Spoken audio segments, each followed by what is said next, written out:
I like to move it, move it. I like to move it, move it. I like to move it, move it. You like to move it, move it. Hi, my name is Delali Frank, and you are welcome to Pan African TV. This is the goal. In the next 60 minutes, we're going to talk football. We'll start and obviously talk about the Black Queens who have qualified for the next African Cup of Nations twice in a row. We'll look at details of that.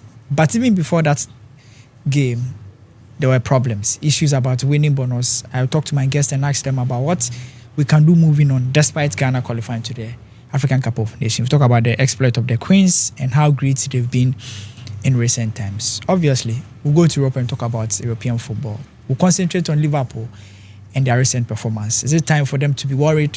What can they also do moving on? We'll also go to Europe again and talk about other European games that will be happening over the weekend. Then we'll come home and talk about the Ghana Premier League. So far, there's been some changes in some of the clubs as far as Nigeria is concerned. Look at it. And the chances of other teams moving on to match week 8. As always, my name is Delali Frank. It's always a pleasure to come your way and have my gentleman seated right next to me. At my far end is my good friend Augustine, who is making his first appearance on the show. Augustine, thank you for joining us. Thank you for having me. Great. And then we have Leonard, who is joining us for the second time. Gentlemen, thank you for joining us. And we are Always welcome. a pleasure. Always a pleasure. Great. Augustine, how far? It's been a while. Charlie. Adi around. And thank you for joining us too. Yeah. As you say, you follow the National Science and Maths quiz, man. Your school day inside or? Oh yeah, my school day inside, Charlie. St. John's School second. We day inside, and we'll be having our contest on Friday. Yes, so okay. we have Augusto and then one Abetifi Presby, and we are probably going into the semi-finals. And this year, surely will be a year. Yeah. Right. Thank you. Fingers crossed. We are hoping that you'll be able to do it. Charlie, how far? How's the week been?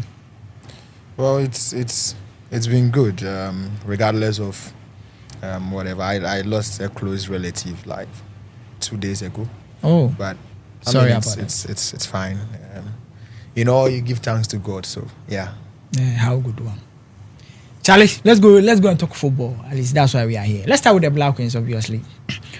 Before we go into their performance or other things, should we start with the bonus or the performance first?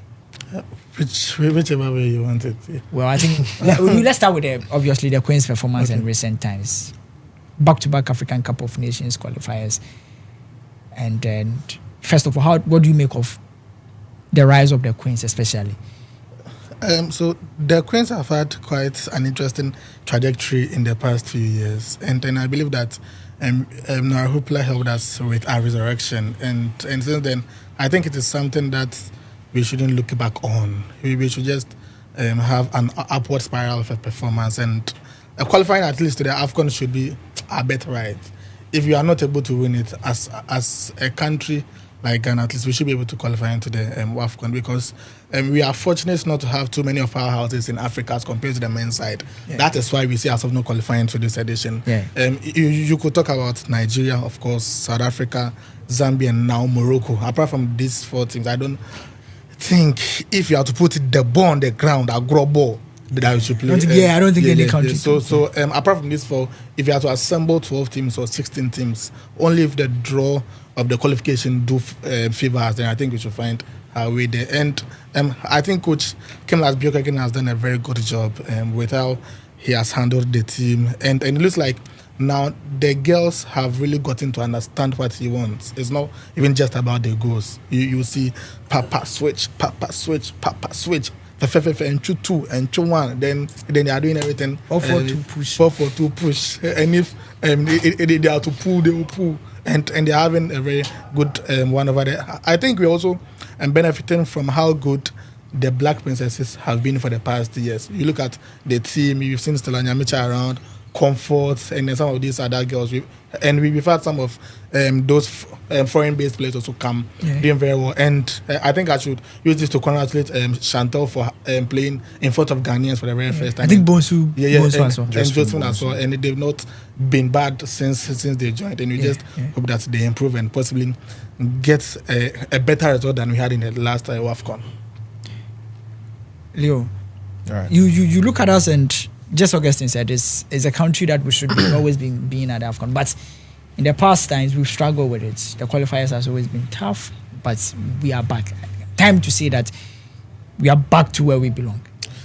I mean, I think that for me, the qualifiers has not been really a problem for Ghana, despite the fact that we failed to do that in 2010 and in 2022. Since 1998, where the WAFCON was rebranded, we've qualified 12 out of 14. And for me, that is impressive. And I mean, it's one to enjoy. It's one to rejoice about the victory. And given the fact that a lot of people did not give Kim Lars the nod, after Nora had left. But he went on, I mean, losing your opening match, drawing the second match against Mali, and going on to win 4-1 against Tanzania, and then penalties, Algeria proceeding to the semi-finals, penalties. I mean, it was one that, but I always believe in the style. You see, that is what I take a close look at. I think that the pool of talent of the Black Queens is enough to fight for the ultimate, of which Ghana has not won it. We've been to the final once, but we failed to win it. And now in the semi-finals. So I think that this has given Kim Lars Bjorgården enough of experience that many doubted him for coming in, because remember, he had not coached the side like this before, the African team, so coming in and having that sort of experience, I think that it's one that would aid him a lot. And that Asantua and counterparts partnership in the middle, and that midfield pair, it's one that he could build around. And you watch WAFCON and you see that most of the time players like Bwedua and Evelyn could not just find their feet in that WAFCON, and it left a lot of us disappointed. But it looks like they've now to some extent understood what Kim Lars wants to do, and it's evident when we saw them at the Accra Sports Stadium, where she had hat trick. So for me, I think that this is just the right time for us to fight for the ultimate. I think that it is something that we should just be mentally focused on. That look, we've got into the semi-final where we were very close to achieving the final, and I always said that if we had gone to the final, all we would have, because Morocco scored 2 until Nigeria came to equalize, and I was following that tournament closely. So for me, I think that he has had enough time, and you think the experience. We are there. We are at the point where we can say we have to go and win now. That's you see, Augustine made mention of about 4 countries, and I think that these are the toughest opponents out there. And Morocco, South Africa, Zambia, Nigeria, especially for Nigeria. We know the pedigree. They're always favorites. Exactly. So I think that we can't be close. We have to be close. This pool of talent is one that needs to fight for something.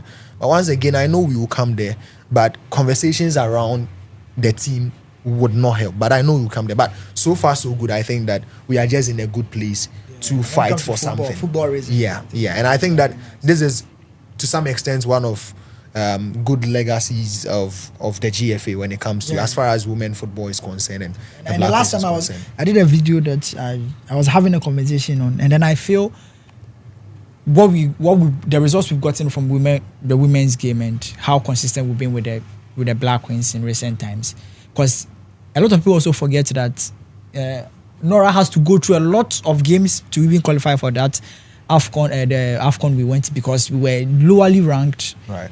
But to be able to go through that process, play about 15 matches without losing a game, that's a sign of investment that we've made and the results we've gotten. Because there was a time that players from the the Women's Premier League in Ghana could not easily walk into the Black Queens and play. But now, there's a lot of games. The domestic league is competitive, that Comforts and the rest can just move from Ampem Dakwa, Hazakes Ladies, walk straight into the Black Queens and compete at the highest level. I think that's good. And also, friendly matches has always been was a problem for the Queens, to a point that their captain has to come out and complain about it. But I think now they are working on it brilliantly. And I was saying that to have the Queens qualify for back-to-back AFCON with ease, they beat Egypt 3-0, and even before we come home, we knew we had qualified. Right. It means that maybe if we start doing the same thing with the men's game, we would get some good results. Because obviously we could all tell that because we are doing certain things right with the girls, with the ladies game, we are getting results on the pitch. We went to the semi-finals of the AFCON, went to third place of the women's AFCON. Now we've qualified again. And it's obvious that we'll go and compete again. So maybe the Black Star, the under 20, they are yet to qualify for the World Cup. Maybe the under 17, the under 17 have not qualified for the World Cup. The last 10 editions. Yeah. Maybe we should just copy something from what we are doing with the girls. And perhaps we can get some results with the men's game as well. Because it can't be that the same country, the same people, but it looks like the girls are doing well. You see, there's something I've always made a conclusion about when it comes to Ghana football. It seems when a competition is being introduced fresh, we are always part of the top. They're the best. Yes. And when last did Ghana win the AFCON? The Black Stars, 82, if I'm right. When last did the Black Queens go to the Women's AFCON? Do you remember? Women's AFCON or World Cup? Women's AFCON final. Do you remember? Final. Do you remember? Oh, like long. Okay. Yeah. So the time now, channel, we were doing very well. Even when Women's Champions League was introduced in Africa, we had Hazake's League, the first edition, going to the final. Yeah. Now we are even finding it difficult to qualify to that competition. Yeah. And that's the same thing I believe is happening with our Black Stars, right? And when competitions are expanded, when more competitors are being introduced into a competition to favor us, we struggle because it seems the football is evolving and we are failing to catch up almost all the time. And that's the kind of conscious effort that most teams are doing now. You look at Cape Verde, apart from their men's team, now the women's team, they are going to the AFCON. They formed that women's team about 6 years ago, 2018. And now they are going to the AFCON. So it's a conscious effort, right? We tend to call ourselves that football nation, and it seems we are just looking at each other, teasing each other, and then and trying to convince ourselves that we are good or we are arrogant, but we are not good. Yes, exactly. So I believe if you have to leave this Black Queens, but sometimes I believe those spearheading the Black Queens have been so intentional and they've been good. But then the pool of talent is also helping us. It will get to a time. Now, at the point in time, you had only Nigeria as a competitor. South Africa came in. Zambia came in. Morocco came in. Has come. In some years' time, Ivory Coast will come. Ivory Coast decided not to go to the WAFCON. We played a friendly game with them. Do you remember how crucial that game was? Yeah. They dominated, played very well. And that Ivory Coast team, they've made an intention. They've employed, I think, a former women's Champions League winner as a coach. Yeah. So they made a conscious effort to get what they want. We played against Algeria. What separated us? Penalties. Algeria will come back stronger. Some few years time, we see Algeria competing at that high level. If we sit and then tease ourselves that we are the best, we also get to a time where we've now failed to qualify for the AFCON like one edition and we go for the next one. It might get to a time where we fail to qualify for two and it continues. It will get to a time where every 5 years, every 5 editions, we fail to qualify for one, just like it's happening to the Black Stars. So I believe for whatever they are doing now, they should continue doing it very well. And then by the Black Stars, I believe what's worrying us, the main worrying us is that the Black Queen seems the pool of talent is there, but then we don't really have a huge mass, right? So focusing on them is easy as compared to the Black Stars. Okay. But for the Black Stars, the pool of today, someone will go and post when doing well in Netherlands. We should go and talk to the player. When doing well in Israel, and all these players are doing very well. It's a bit hard to manage. Yes, it's a bit hard, and then also to keep the core of the team. You can ask someone to mention 10 players or 8 players from the Black Queens. The person can just mention, and these players have been playing in our national team for about 3 years or 4 years coming. They are still there. Right. Let's talk about the next thing. Obviously, the off-the-pitch issues. Before the girls played their game, they didn't train. I was saying that they didn't train, so they beat the people 4. Come training, they are commercial 7. But the commercial 7 But away from that, I think I would say never again. We shouldn't get to the point where we have this kind of conversation. It will come again. At this point, you were saying, like, what do you think? What makes you think it will come again? Their WAFCON qualification bonus have not been paid, right? Let's wait till when it is paid. So that is when you understand. As in like this one? Yes. Okay, this one. Okay. It hasn't been paid yet. Yeah. Let's wait. If by the time they go for the WAFCON in March, it has been paid or not. That's when you can convince me that it hasn't been paid or not. We might see another episode where they'll be going to play the England friendly, and then pay our AFCON qualification bonus. Don't pay them to be. By that time, if they paid, then it won't happen. Okay. Yes, because this thing has been like a cycle. We always, yes, we always go around it, and it has been happening. And it's not that, you see, there's something. I learned there's a theory in psychology, the theory of reward and punishment, which just said that if someone does something to punish the person, you do it at the spot. If you do something and your father is supposed to punish you 2 weeks after, you'll be like, yes.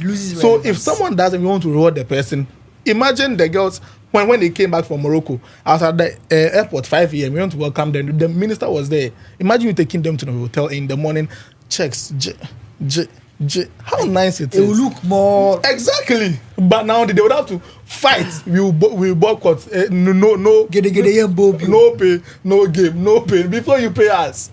Come on. So if they're able to pay the WAFCON qualification bonus by that 5th December, then now it means that it won't happen again. But until then, Leo,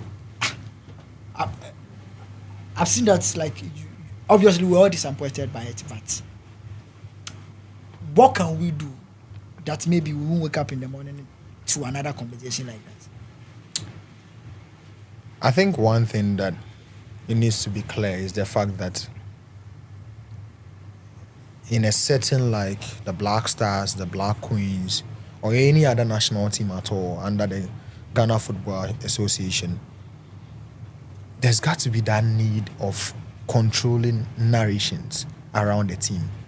Look, we are here talking about a team that has made it to the final once, the semi-finals, and have never won the ultimate.